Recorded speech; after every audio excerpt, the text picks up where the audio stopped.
What's up, everybody? My name is Nate, and this is my LS3 swapped Nissan 370Z.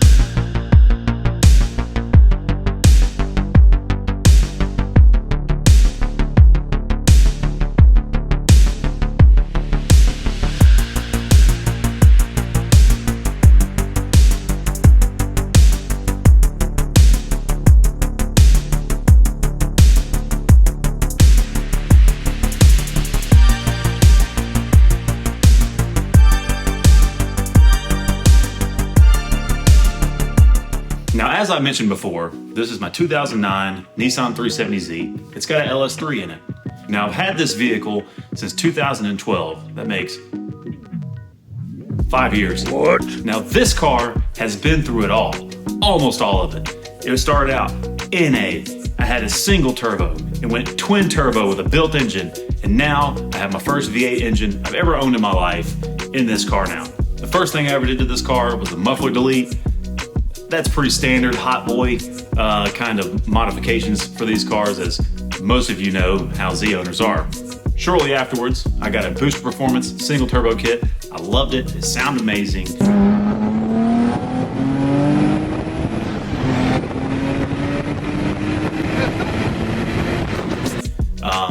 Until I blew it up. It blew up in a fiery glory. A friend of mine was riding with me, and he thought he was gonna die. It was kind of scary, but most of all, my wallet was sad. After that, the car sat for about 2 years until I was able to get the funds to buy the parts, build the engine, and I swapped to a twin turbo kit made by AAM.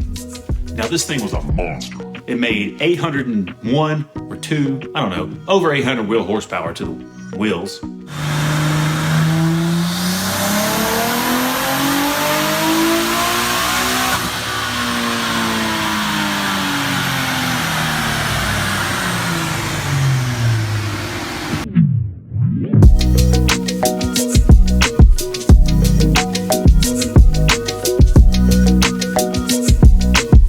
Tuned by Hal at Dynasty. The guys are awesome up there. If you guys ever have any opportunity to support their business by buying stuff, do it. Logan will hook you up. They're great up there. By the way, this video, I'm not sponsored by anybody except for Chase Bank, who owns my credit card. Anyway, due to some minor issues, the car ended up smoking a little bit. I couldn't stand it. I hated it. I would stop at a stop sign or a stoplight, and the smoke would roll past my car. There's only little puffs of smoke, but it's enough to drive me crazy. Instead of doing the logical, simple thing and doing some problem solving, I ended up taking the engine apart because I built it myself. Because obviously the problem was going to be me. Turns out it wasn't. The driver's side turbo was not draining the oil properly.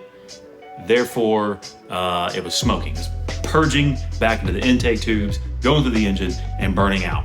So I decided, rebuild the engine, put the turbo back on, and I'll drive it, right?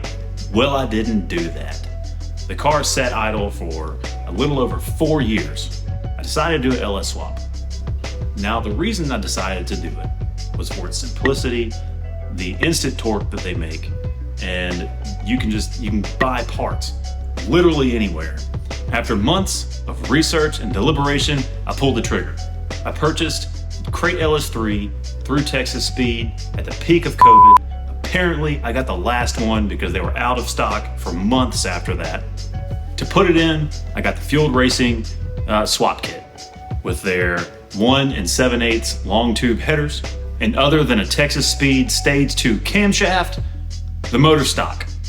So it may not be making the horsepower that it did before at 800 and whatever, but it's now, I was gonna say reliable, but I can't say that yet. Now for the electrical side of things, I went with a Haltech Elite 2500 with their universal wiring harness. Now, their wiring harness worked, but the fitment, because it was universal, wasn't quite to my liking. Therefore, I ended up building another one out of scratch, which was a huge task for me because before this swap, I couldn't wire a gauge with 3 wires. I also purchased a Haltech PD16 power distribution module to get rid of the relay and fuse box that came with universal wiring harness. There's a lot more than I can remember off, fly. There's a lot more than I can remember that went into the swap or the modifications that the car has, because I have had the car for 12 years. So maybe I can make a list later. I don't know. Put it in the description. I don't know what I'm gonna do, but if y'all wanna know, I'll figure it out. My initial plan was to document the entire swap process, but filming solo is a lot more work than I expected it to be, and I got impatient because I wanted it done. But now that it's running, I plan on documenting some things I've got to do to it to make it a little more reliable, because right now it's got just a few issues. One of which is a pesky oil leak that I've tried to get rid of. I've taken the oil pan off several times. I can't figure out what it is. Hopefully I'll be able to figure that out here soon. Another is my battery ground is not great. So I relocated the battery to the rear of the car, and my battery ground is not very sufficient. So along with the oil leak and the battery ground, I plan on documenting that for whoever cares. But I do plan on documenting what I have to do to fix this thing and get it tip-top shape. Anyway, I'm working on a timetable here because I'm taking this thing to the tail of the dragon, and I want to get it tip-top shape before I go up there so I don't have any more issues like I did the last 2 times that I took it up there. With that being said, that's the end of this video. Hope to see you guys soon. Y'all stay chill. Go buy some car parts. Peace out.